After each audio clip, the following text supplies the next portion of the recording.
অপরদিকে দেখেন আবু তালিব, তারা আপন চাচা। আবু লাহাবও আপন চাচা, এদিকে আবু তালিব, সেও আপন চাচা রসুলুল্লাহর, একদম আপন চাচা। আবু তালিব রসুলকে কখনো কষ্ট দেয় নাই। আব্দুল মুত্তালিব তার পুত্র আবু তালিবের কাছে মুহাম্মাদকে রেখে গিয়েছেন, হে আবু তালিব, আমি জানি তুমি মুহাম্মাদকে দেখভাল করে রাখতে পারবা। আবু তালিব যতদিন দুনিয়ার জমিনে বেঁচে ছিলেন, আল্লাহ রসুলকে কেউ কষ্ট দিতে পারে নাই।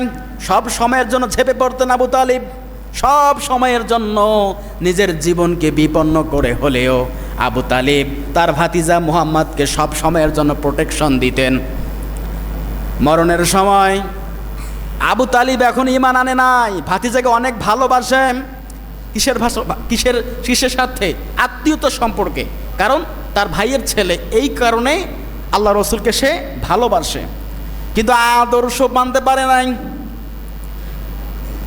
আবু তালিব ইন্তেকালের সময় আল্লাহর নবী আবু তালিবকে কোলের মধ্যে নিয়েছেন, উরুর মধ্যে নিয়েছেন, নিয়ে বলছে, চাচা, আমি জানি আপনি আমাকে অনেক অনেক ভালোবাসেন, অনেক মহব্বত করেন। অনেক লম্বা একটা ঘটনা আবু তালিবের। যখন আবু তালিব ব্যবসার কাজে বাইরে যেতেন, মুহাম্মদকে এতটাই ভালোবাসতেন, সঙ্গে করে নিয়ে যেতেন, কান্না করলে আর সহ্য করতে পারে না আবু তালিব, এতটাই রসুলকে ভালোবাসতেন। সে বাল্যকাল থেকে, ছোটবেলা থেকে রসুলকে কোলে পিঠে করে মানুষ করেছেন। এমন কোনো জায়গা নাই রসুলের শরীর মোবারকের সাথে আবু তালিবের শরীর স্পর্শ হয় নাই, অনেক ভালোবাসতেন নবীকে। সেই আবু তালিব ইন্তেকালের পূর্ব মুহূর্তে আল্লাহ রসুল শিয়রের মধ্যে উপস্থিত হয়েছেন। পাশেই ছিল আবু জেহেল আর ওলিদ বিন মুগিরা, বড় বড় কাফিররা ছিল, আব্দুল্লাহ ইবনে উবাইও ছিল।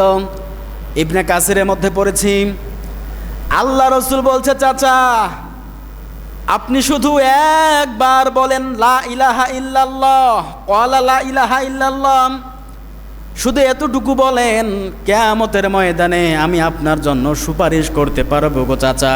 যদি এইটুকু বলতে না পারেন, আমি কিন্তু সুপারিশ করতে পারবো না, মেহেরবানি করে এটা বলেন। ওই যে কাফিররা আবু জেহেল দাঁড়িয়ে আছেন, বলছে, আবু তালিব, তোমার বাবা আব্দুল মুত্তালিবের ধর্ম ত্যাগ করে তুমি কি মুহাম্মাদের ধর্মে আসবা নাকি? আবু তালিব বলছে, ভাতিজা, তোমাকে অনেক ভালোবাসি, কিন্তু কালিমা পাঠ করতে পারলাম না। বলি নাউজুবিল্লাহ। আবু তালিব ইন্তেকাল করলেন। আল্লাহ রসুল আপন চাচা, তো মায়া লাগবে কি লাগবে না বলেন? ওনার বাড়িতে তিনি ছোটবেলা থেকে মানুষ হয়েছেন। আবু তালিব রসুলকে খাইয়েছেন, পড়িয়েছেন, থাকার আশ্রয় দিয়েছেন। অনেক নিজের সন্তানের থেকেও মুহাম্মদ রসুলুল্লাহকে ভালোবাসতেন। কথা বলেন ঠিক কিনা? আবু তালিব ইন্তেকাল করেছেন। ওই আবু তালিব রসুলের জন্ম পেয়ে খুশি, কিন্তু আদর্শ মানতে নারাজ। আল্লাহ রসুল মন খারাপ করলেন, কান্না করলেন। মন খারাপ করে আল্লাহ রসুল দোয়া শুরু করবেন, হে আল্লাহ রব্বুল আলামিন, আমার চাচা আবু তালিবকে আপনি মাফ করে দেন। আল্লাহ পাক রব্বুল আলামিন ওই সময় জিবরাইলকে পাঠিয়ে দিয়েছেন, হে নবী, হাত নামান। কোন নবীদের জন্য এটা শোভনীয় নয়, মুশরিকদের জন্য দোয়া চাওয়া এটা যাবে না।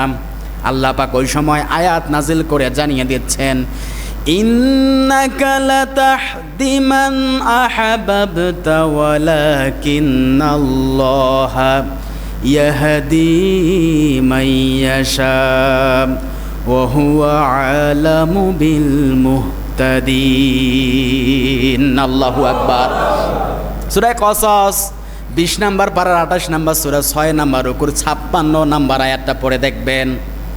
এই সূরা কসসের 56 নম্বর আয়াত আল্লাহ এই সময় নাজিল করে জানিয়ে দিচ্ছেন, হে নবী, মন খারাপ করবেন না, কষ্ট নেবেন না, কারণ আমি জানি হেদায়েত কাকে আমি আল্লাহ পাক দান করব আর কাকে দান করব না। হে নবী, হেদায়েত দেওয়ার মালিক আমি একমাত্র আল্লাহ। হেদায়েত আমি আপনার হাতে ছেড়ে দেই নাই। যদি আপনার হাতে হেদায়েতের দায়িত্ব ছেড়ে দিতাম, নিজের চাচাকে বুঝিয়ে বুঝিয়ে কিন্তু হেদায়েত দান করতে পারতেন। কথা বলেন ঠিক কিনা? কিন্তু আল্লাহ পাক হেদায়েতের দায়িত্ব নিজের হাতে রেখেছেন, রসুলকেও দেয় নাই, কোন নবীকে দিয়েছেন? আল্লাহ পাক বলছেন, হে নবী, আমি জানি ও লোকটা আপনার আপন চাচা, ও লোকটা আপনাকে অনেক ভালোবাসতো, কিন্তু ঈমান আনে নাই। আমি রবকে স্বীকৃতি দেয় নাই, আপনাকে নবী হিসেবে স্বীকৃতি দেয় নাই।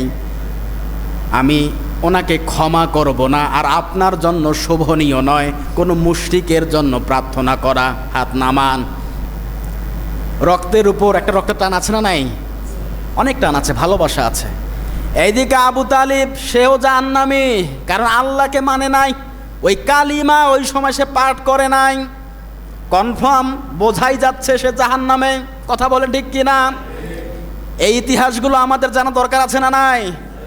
আপন চাচা রসুলের ওরা জান্নাত যাইতে পারে নাই, অথচ মুহাম্মদ রসুলুল্লাহর আদর্শ পেয়ে তারা খুশি না, জন্ম পেয়ে খুশি। জন্ম পেয়ে খুশি হলেই তো হবে না। এবার আসেন দেখি রসুলের আরো দুইজন চাচা